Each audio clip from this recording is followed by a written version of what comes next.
Hello friends, स्वागत है आपका एनसीईआरटी क्लासेस में।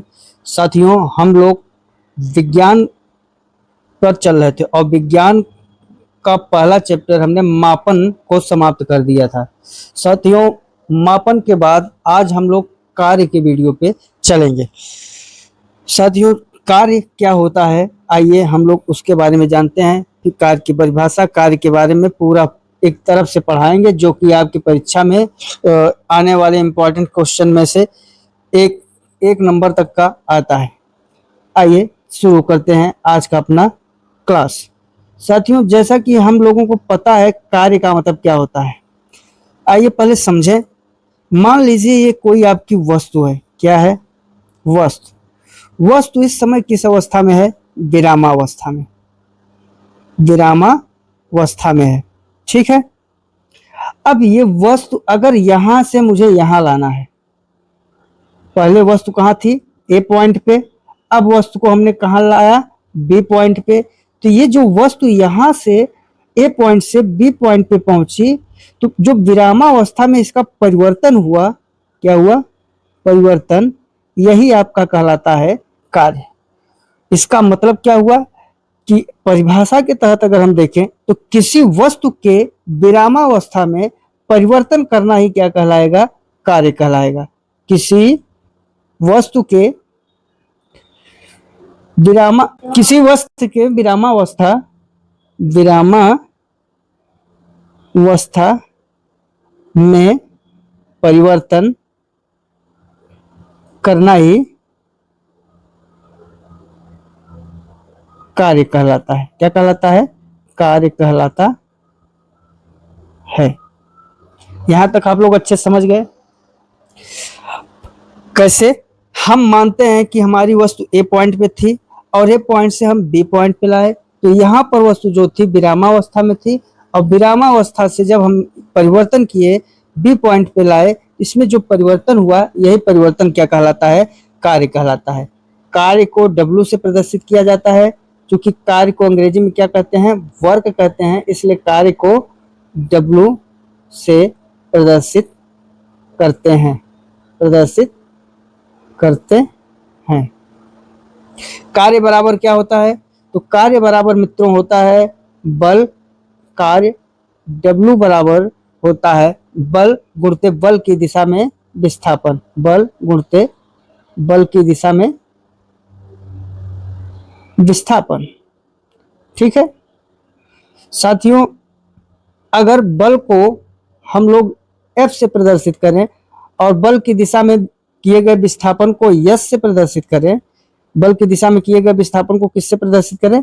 S से प्रदर्शित करें, तो W बराबर होता है F इंटू एस। ठीक है, यहां तक आप लोग समझ गए। ठीक साथियों, कार्य आपकी एक अदिश राशि है। कार्य कैसी राशि है? कार्य अदिश राशि है। ये सब प्रश्न आए हुए हैं, अदिश राशि है। क्यों अदिश राशि है? क्योंकि कार्य में साथियों, आप कार्य मान लीजिए ये वस्तु है, अब इस वस्तु को आप इधर इधर इधर इधर, मतलब कोई निश्चित दिशा नहीं है, आप जिधर भी घुमाएंगे, जिस साइड भी घुमाएंगे, उस साइड जब वस्तु अपनी विरामावस्था को छोड़ेगी, परिवर्तन करेगी, तो 100% क्या है? कार्य होगा। तो कार्य होगा, ये परिमाण पे तो आधारित है, बट दिशा की जरूरत इसमें नहीं है। इसलिए कार्य कैसी राशि है? कार्य अदिश राशि है। इसका मान धनात्मक, ऋणात्मक और शून्य कुछ भी हो सकता है। इसका मान धनात्मक, हर एक पॉइंट का आपको हम भी बताते चलेंगे कि इसका मतलब क्या होता है। धनात्मक, ऋणात्मक और शून्य हो सकता है। साथियों, इस पॉइंट का क्या मतलब हुआ उसको आइए समझते हैं। पहले तो हमने बताया कार्य अदिश राशि है, उदाहरण के तहत आपको समझाया। नेक्स्ट पॉइंट आपका है इसका मान धनात्मक, ऋणात्मक और शून्य तीनों हो सकता है। साथियों, इसको समझें, जैसे कि ये हमारा वस्तु है। क्या है? वस्तु। अब ये वस्तु का अगर हम एक डायग्राम खींचें, मान लीजिए इस समय वस्तु यहाँ पे है। अब वस्तु यहां से अगर यहाँ आई, तो इधर तो पॉजिटिव कंडीशन है, मतलब धनात्मक है, और इधर ऋणात्मक है। अगर इधर आई तो कार्य किसमें हुआ? ऋणात्मक में। अगर वस्तु इधर गई तो कार्य किसमें हुआ? धनात्मक में।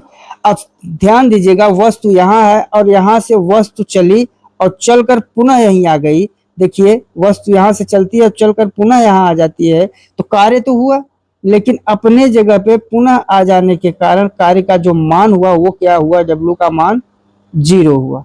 ठीक है, तो ये होता है कि मतलब कार्य का जो मान है वो धनात्मक भी हो सकता है, ऋणात्मक भी हो सकता है और 0 भी हो सकता है। ठीक साथियों, एक नेक्स्ट पॉइंट आप करके लिखिए, कार्य जो है बल द्वारा विस्थापन होना कन्फर्म है। कार्य तभी होगा, आप ऐसे करके लिखिए, कार्य तभी होगा जब बल द्वारा विस्थापन किया जाएगा, बल द्वारा विस्थापन किया जाएगा, विस्थापन किया जाएगा। अर्थात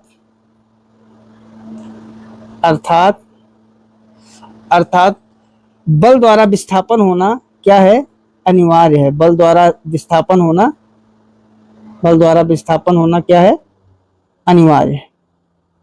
ठीक है, ऐसा कोई पॉइंट हो जो आपको न समझ में आया हो, मुझे तो नहीं लगता है, हालांकि अगर आपको लगता है तो आप कमेंट के माध्यम से पूछ लीजिएगा। साथियों, आइए मैं आपको एक डायग्राम से बताता हूँ। हमने बना लिया, ये हमारा 36 एक्स एक्सिस है। ठीक, अब देखिए ये हमारी वस्तु है, क्या है, वस्तु, और इस पर मुझे कार्य करना है। तो अब आप समझिए, ये जो वस्तु रखी है ये वस्तु लंबवत कंडीशन में है।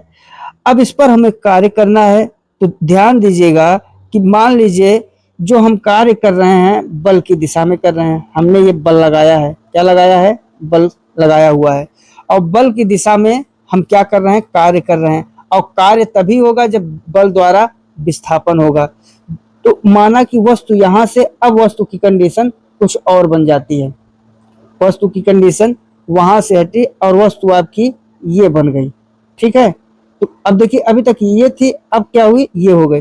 कार्य हुआ ना साथियों, कार्य तो हो ही रहा है, लेकिन अब देखिए पहले वस्तु की कंडीशन में और अब वस्तु की कंडीशन में क्या है, अंतर है।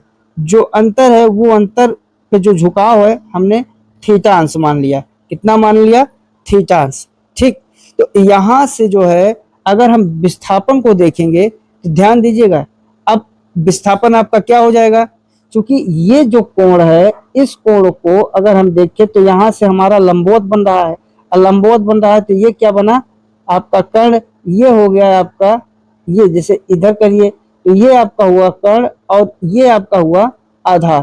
तो यहाँ से अगर आप देखेंगे तो cos थीटा लेना पड़ेगा, क्या लेना पड़ेगा, क्या, cos थीटा, चूंकि cos थीटा बराबर क्या होता है, आधार बटे कर्ण। ठीक, आधार बटे कर्ण होता है। ठीक, तब यहां से कार्य का मान क्या निकल जाएगा, कार्य का मान निकलेगा W बराबर F इंटू, अब देखिए S की जगह क्या रखेंगे, S की जगह S cos थीटा। ये हम प्रयोग में कब लाएंगे सूत्र, जब हमें वस्तु के कोण का झुकाव दिया रहेगा। जब वस्तु के कोण का झुकाव दिया रहेगा तब कार्य बराबर हो जाएगा F into S cos theta, और अगर अंश का झुकाव नहीं दिया रहता है तब कार्य बराबर क्या होगा, W बराबर F इंटू एस। कार्य को निकालने के लिए इन्हीं दो सूत्रों का होना जरूरी है। साथियों, आइए कार्य का मात्रक देखें। कार्य का मात्रक क्या होता है उसको हम लोग जानते हैं, कार्य का मात्रक, कार्य को हम लोग प्रदर्शित किससे करते हैं, W से। यूनिट ऑफ W बराबर क्या होगा, कार्य बराबर हमने क्या बताया था, बल, तो यूनिट ऑफ फोर्स, यहां लिख दीजिए unit of force into displacement. Displacement क्या है, विस्थापन। ठीक, अब आप बताइए, आपको अच्छे से पता है कि जो बल का मात्रक है, बल का मात्रक एसआई पद्धति में क्या होता है, गुणित विस्थापन का मात्रक, आपको बहुत अच्छे से पता है कि एसआई पद्धति में बल का मात्रक क्या होता है, न्यूटन, क्या होता है, न्यूटन, और विस्थापन का मात्रक क्या होता है, मीटर। तो कार्य का मात्रक क्या निकल के आया, कार्य का जो मात्रक हुआ वो आपका क्या हुआ, newton into metre, newton into metre. ठीक है, ये भी पूछा है, इसको भी बहुत आराम से आप लोग कर लेंगे। तो ये आपका हुआ कार्य का मात्रक। साथियों, न्यूटन इंटू मीटर को एक जूल भी कहा जाता है। न्यूटन, इसको आप नोट करके लिखिएगा, न्यूटन इंटू मीटर को क्या कहा जाता है, को एक जूल भी कहा जाता है। ठीक है, कहा जाता है, अर्थात एक जूल बराबर कितना हो जाएगा, न्यूटन इंटू मीटर। तो 1 जूल को हमेशा जे से प्रदर्शित करते हैं, तो 1 जूल बराबर क्या होगा, न्यूटन इंटू मीटर। ये आपका सेकेंड कंडीशन बन गया। ठीक, अब ध्यान दीजिएगा, सीजीएस पद्धति में बल का मात्रक क्या होता है। सीजीएस पद्धति में जो आपका बल है उसका मात्रक होता है डाइन। क्या होता है, डाइन। ठीक, अब विस्थापन का मात्रक होता है, किसका मात्रक, एफ का मात्रक। एफ का मात्रक मतलब बल का मात्रक। अब विस्थापन का मात्रक होता है सेंटीमीटर। क्या होता है, सेंटीमीटर। तो अब यहां से हम सीजीएस पद्धति में कार्य का मात्रक देख लें, तो कार्य का मात्रक हो जाएगा, कार्य का मात्रक क्या होगा, डाइन इंटू सेंटीमीटर, यही होगा।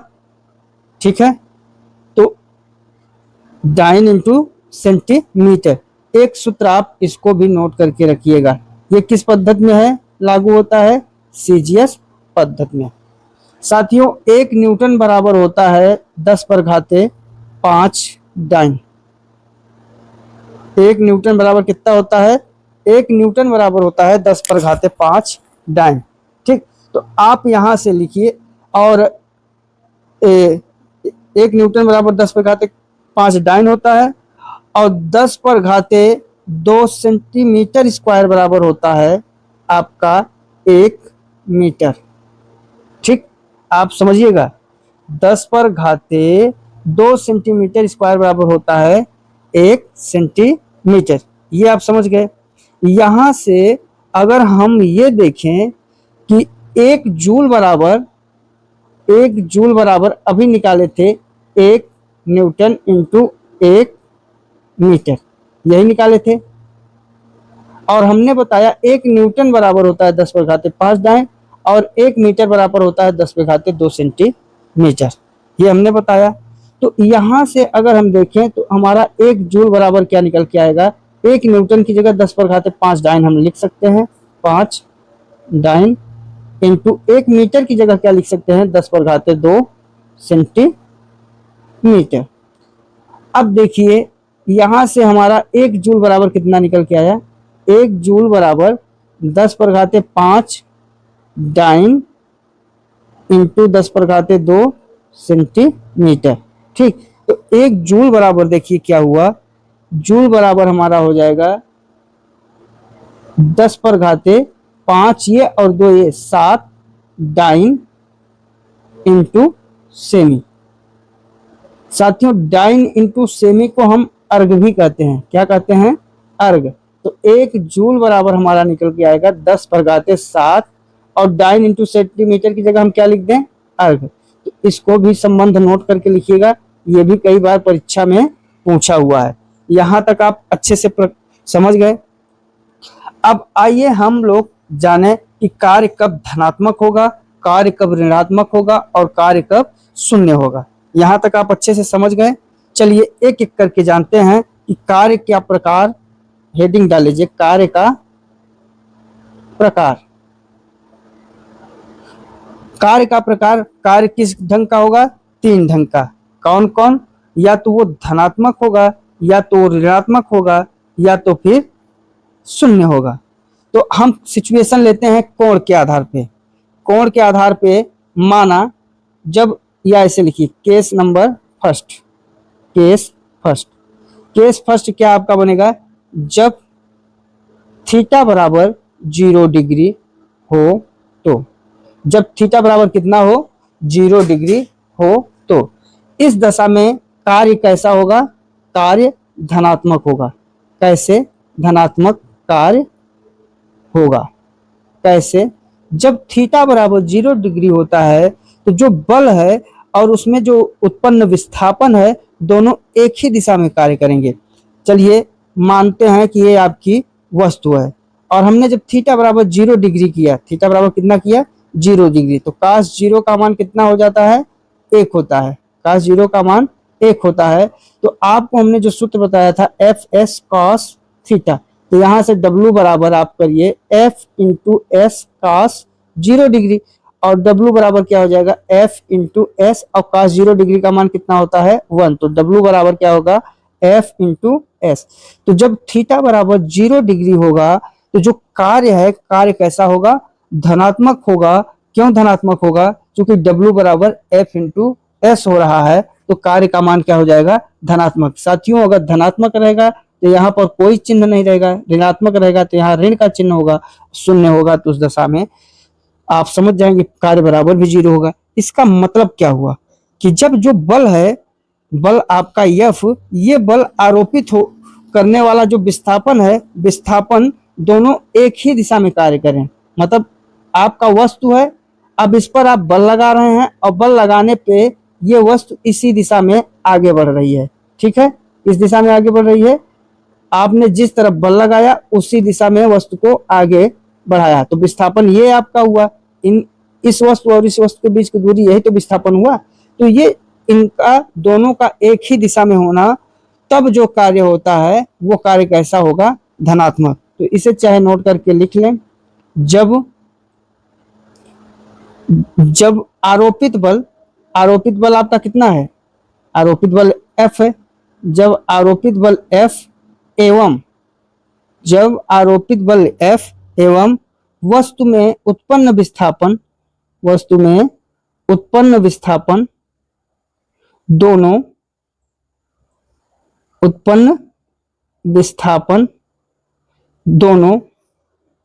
एक ही दिशा में हो,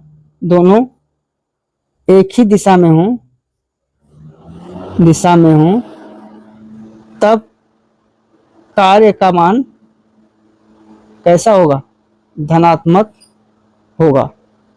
कार्य का मान कैसा होगा धनात्मक होगा। क्यों? क्योंकि उस समय कार्य बराबर क्या होगा बल गुणते बल की दिशा में विस्थापन। ठीक है, और उस समय थीटा बराबर हमारा क्या हो जाएगा 0 डिग्री। आइए दूसरा कंडीशन देखें, केस नंबर 2। साथियों केस नंबर 2 हमारा क्या है ऋणात्मक कार्य। कब? जब थीटा बराबर मान लीजिए 180 डिग्री, थीटा बराबर 180 डिग्री। जब थीटा बराबर 180 डिग्री का मतलब मान लीजिए ये आपका वस्तु है और ये एक क्षैतिज सतह पे रखा हुआ है। अगर यही वस्तु इधर जाता तो धनात्मक दिशा की ओर जाता, लेकिन अगर यही वस्तु पे ये आपका बल लगा हुआ है F, बल लगने पर वस्तु की दिशा जस्ट विपरीत हो रही है, तो जो किया गया विस्थापन है वो कैसा हो जाएगा ऋणात्मक हो जाएगा। कैसा हो जाएगा ऋणात्मक हो जाएगा। और इन दोनों के बीच में कितने डिग्री का कोण बनेगा आप जानते हैं गणित में, एकदम सीधे ये जो कोण बनता है कितने डिग्री का होता है 180 डिग्री का। कितने डिग्री का 180 डिग्री का। तो इस दशा में जो कार्य होगा वो कैसा हो जाएगा ऋणात्मक कार्य हो जाएगा। क्योंकि जो हमारा कार्य है इस दिशा में होना चाहिए था, लेकिन कार्य तो इधर हो रहा है और वस्तु पर जो बल लग रहा है किधर लग रहा है जस्ट अपोजिट लग रहा है। तो ऐसे में पहले हम सूत्र के माध्यम से देख लें। सूत्र हमारा यही है W बराबर F into S cos theta, और कॉस थीटा से हम देखते हैं W बराबर F into S cos 180 degree. W बराबर क्या होगा F इंटू एस कॉस 180 को हम कॉस 90 ट्रिग्नोमेट्री से इसको हम लोग कर सकते हैं कॉस 90 प्लस 90। साथियों ट्रिग्नोमेट्री में जब आपको हम बता दें, यहाँ पर जब आप आएंगे यहाँ पे अगर कोई चीज है तो ये होता है दोनों प्लस प्लस, ये होता है प्लस माइनस, ये माइनस माइनस और ये प्लस प्लस की सिचुएशन बनती है। ठीक, अब यहाँ पर ऑल पॉजिटिव होता है, मतलब जो ट्रिग्नोमेट्री के cos tan sec cosec sine cos है सब यहाँ धनात्मक, यहाँ केवल साइन भर धनात्मक होता है। कॉस यहाँ पर ऋणात्मक, साइन और कोसेक यहाँ धनात्मक होंगे, यहाँ टेन और कॉट धनात्मक होंगे और यहाँ पर कॉस और सेक धनात्मक होगा। ये साथियों 90 माइनस थीटा जाता है, ये 180 माइनस थीटा जाता है, या फिर इसी को हम 90 प्लस थीटा लिख सकते हैं, इसको 180 प्लस थीटा लिखा जाता है, और इसको 360 माइनस थीटा लिखा जाता है।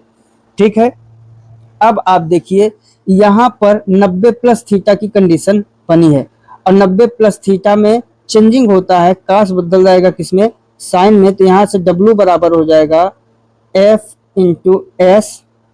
अब देखिए चूंकि काश 90 प्लस थीटा है, तो यहाँ पे जो काश है वो किसमें चेंज होगा, साइन में, लेकिन चिन्ह कैसा होगा, निगेटिव होगा, ऋण साइन 90 डिग्री। काश परिवर्तन साइन में तो हो जाएगा, लेकिन चिन्ह कैसा रहेगा, क्योंकि ये दूसरे चतुर्थांश में है, और दूसरे चतुर्थांश में सिर्फ साइन और कोसेक यही दोनों क्या होते हैं, धनात्मक होते हैं, बाकी सब ऋणात्मक होते हैं। तो दूसरे चतुर्थांश में कॉस चेंज हुआ, साइन आया, 90 प्लस थीटा, तो ये 90 प्लस थीटा डायरेक्ट उतरता है sine theta, sine theta, theta का मान यहाँ 90 हो गया, लेकिन ये कॉस के पीछे क्या हो गया, निगेटिव। तो यहाँ से आपका W बराबर हो जाएगा F इंटू एस, और साइन 90 का मान होता है 1। तो अब आप समझिए ये माइनस लगा, अब इसका जब गुणा करेंगे तो आएगा माइनस FS। साथियों आपने देखा कि जब कार्य के विपरीत दिशा में क्या लगे, बल लगे, तो ऐसे सिचुएशन में, ऐसे कंडीशन में जो कार्य का मान होता है कैसा होगा, ऋणात्मक होगा। ठीक है, इसको आप पॉइंट करके लिख सकते हैं। अर्थात जब वस्तु पर लगने वाला बल, वस्तु पर लगने वाला बल एवं विस्थापन एक दूसरे के विपरीत दिशा में हो, एक दूसरे के कैसे दिशा में हो, दूसरे के विपरीत दिशा में हो,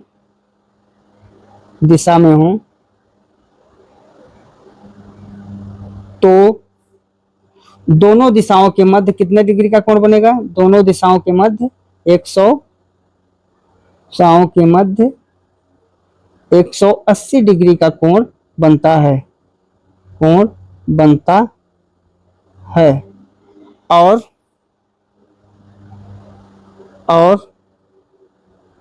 कार्य का जो मान है कैसा होगा, नेगेटिव, ऋणात्मक होता है। इसका साथ ही अगर हम उदाहरण देखें मित्रों, तो इसका उदाहरण अगर आप चलती हुई गाड़ी में, कोई मान लीजिए गाड़ी है और गाड़ी चल रही है और उस पर ड्राइवर क्या करे, ब्रेक लगाए, तो गति तो कम करता है, लेकिन बल एवं विस्थापन एक दूसरे कैसे होते हैं, विपरीत होते हैं। आप उदाहरण के रूप में लिख सकते हैं, जब चलती हुई गाड़ी में ड्राइवर ब्रेक लगाता है, तो गाड़ी की जो गति है कम हो जाती है। कैसे हो जाती है, कम हो जाती है। इस दशा में जो कार्य और विस्थापन एक दूसरे के कौन सी दिशा में होते हैं, विपरीत दिशा में होते हैं। समझ गए। अगर जब गाड़ी चल रही है, ब्रेक लगाया, तो जब ब्रेक लगाया तो हमारा बल लगा ब्रेक पे, तो क्या हुआ, विस्थापन क्या हुआ, जस्ट अपोजिट साइड होगा। तो इस दशा में जो है, जब चलती हुई गाड़ी जो है ब्रेक लगाता है ड्राइवर, तो उस दशा में कार्य और विस्थापन एक दूसरे के विपरीत दिशा में हो जाते हैं। आइए तीसरा केस जाने। तीसरा केस हमारा क्या है, थर्ड केस हमारा है साथियों, जब थीटा बराबर कितना हो, 0 डिग्री, थीटा बराबर 90 डिग्री लंबवत। जब साथी आप समझिए कि मान लीजिए ये सतह पे रखी कोई वस्तु है, अब बल हमने लगा दिया एकदम लंबवत। बल कैसा लगाया है, एकदम लंबवत। ठीक, तब बताइए जो विस्थापन होगा, भार होगा, किधर होगा, नीचे की ओर भार होगा। तो इस दिशा में, कंडीशन में जो कार्य का मान होता है कैसा हो जाता है, 0। क्यों 0 हो जाता है, चूंकि cos 90 का मान कितना होता है 0। और हमारे पास सूत्र क्या है, W बराबर एफ एस कॉस थीटा। तो यहाँ से W बराबर क्या हो जाएगा, F S into cos 90 degree. तो अब 90 डिग्री W बराबर क्या हो जाएगा, एफ एस इंटू 90 का मान 0। तो यहाँ से W बराबर 0 डिग्री प्राप्त होता है। इसका मतलब क्या हुआ कि जब वस्तु कहाँ रखी रहे, वस्तु जो है सतह पे रखी हो और लगने वाला बल और विस्थापन दोनों की दिशा क्या हो, लंबवत हो, तो किया गया कार्य क्या होगा, शून्य होगा। ये सारे परीक्षा में पूछे हुए हैं। अर्थात यहाँ सिचुएशन ये बनती है कि जब वस्तु सतह पर, जब सतही वस्तु पर लगने वाला बल एवं विस्थापन एक दूसरे के लंबवत कार्य करते हों, एक दूसरे के कैसे हों, लंबवत कार्य करते हों या हों, तो उस समय थीटा बराबर कितना होगा, थीटा बराबर 90 डिग्री होगा एवं कार्य का मान कितना होगा, कार्य का मान 0 होगा। ठीक है, यहां तक आप लोग समझ गए। साथियों, अब हम लोग नेक्स्ट केस की बात करें, केस नंबर 4। ये केस है आपका वृत्तीय गति का। किस गति का, वृत्तीय गति का। मान लीजिए आपकी जो वस्तु है वो वृत्ताकार पथ पर चल रही है। किस पथ पर चल रही है, वृत्ताकार पथ पर चल रही है। उस समय जो वस्तु पर कार्य होगा वो कैसा कार्य होगा, लंबवत दिशा में कार्य होगा। जब कार्य लंबवत कंडीशन में होगा तो जो वृत्त है, वृत्त के अंदर भी एक बल लगता है। वो बल कौन सा बल कहलाता है, उसे हम लोग कहते हैं अभिकेंद्री बल। केंद्र की ओर लगने वाले बल को कौन सा बल कहा जाता है, अभिकेंद्री बल।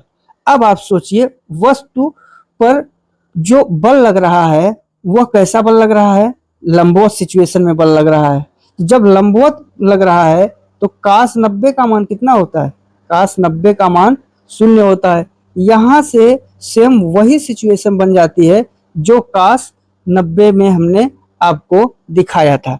ठीक, चूंकि लंबवत दिशा में वस्तु बल और वस्तु के द्वारा किया गया कार्य दोनों लंबवत हैं, उस दिशा में जो थीटा का मान है, थीटा का मान कितना हो जाएगा, 90 डिग्री। ठीक है, तो इसको लिख लीजिए, पहले आप देख लीजिए फिर लिखिए। अब यहां से एफ एस कॉस 90 बराबर क्या हो जाएगा आपका W। आपको पता है W बराबर एफ एस इंटू कॉस 90 का मान कितना होगा, 0। तो W बराबर हो जाएगा 0। क्यों, क्योंकि वस्तु जो है, वस्तु पर लगने वाला जो बल है वो कैसा है, लंबवत है। कैसा है, लंबवत। और कोई वस्तु अगर वृत्ताकार पथ पर चल रही है तो केंद्र की ओर जो बल लगता है उसे कौन सा बल कहते हैं, अभिकेंद्री बल। तो इसको लिख लें, इसको क्या पॉइंट बना के लिखेंगे, अगर कोई वस्तु वृत्ताकार मार्ग पर चल रही हो तो किए गए कार्य एवं अभिकेंद्री बल, कैसा बल, अभिकेंद्री बल, अभिकेंद्री बल लंबवत होने के कारण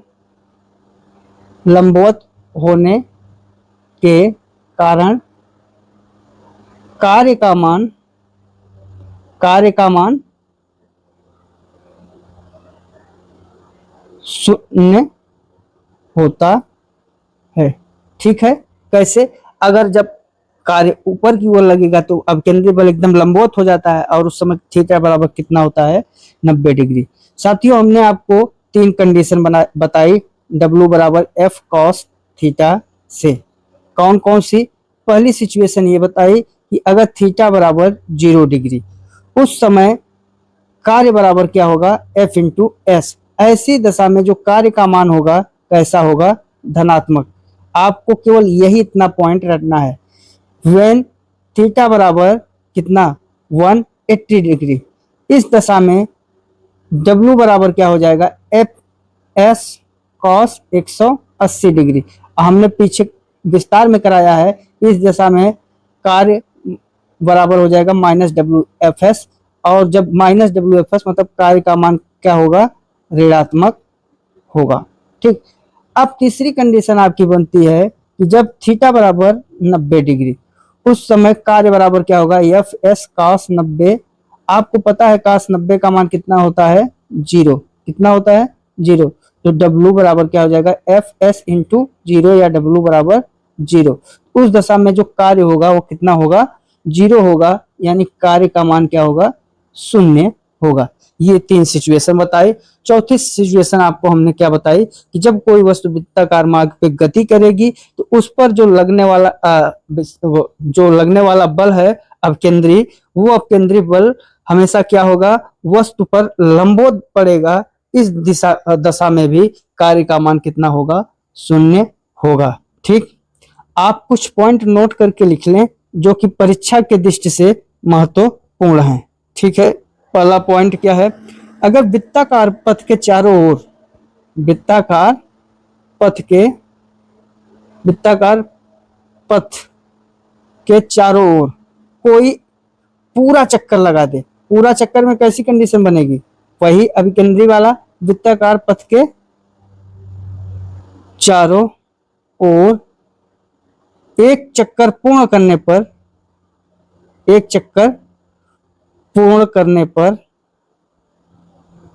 व्यक्ति द्वारा जो कार्य होगा, व्यक्ति द्वारा किया गया कार्य क्या होगा, 0 होगा। किया गया कार्य कितना होगा, 0 होगा। किया गया कार्य 0 होगा। कैसे होगा, आइए जानते हैं कैसे। साथियों, हमारा वस्तु ये है। ठीक, अब मैं यहां से वृत्ताकार मार्ग पर एक चक्कर लगा रहा हूं और लगा के पुनः यहीं आ गया। अब साथियों, वस्तु की सिचुएशन तो बदली नहीं, कि बदली, वस्तु की कोई सिचुएशन बदली नहीं, बदली। तो ऐसी दशा में जो हमारा कार्य होगा कितना होगा, 0 होगा। दूसरा पॉइंट हमारा क्या है, सेकंड पॉइंट हमारा यह है कि अगर कोई व्यक्ति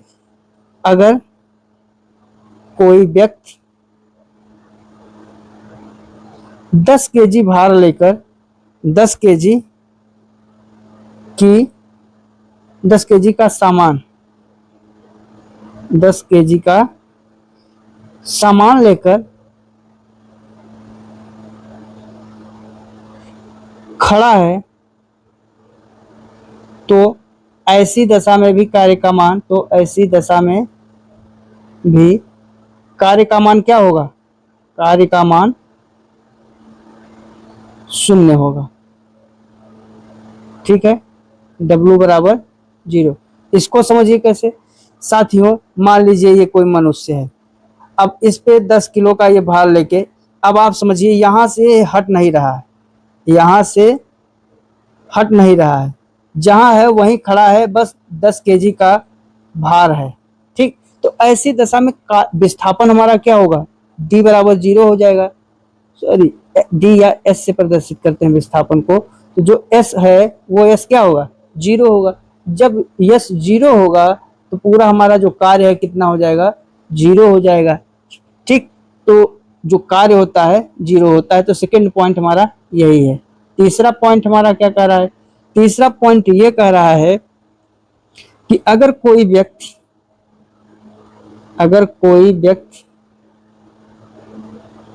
20 केजी भार लेकर 10 मीटर की दूरी तय करे,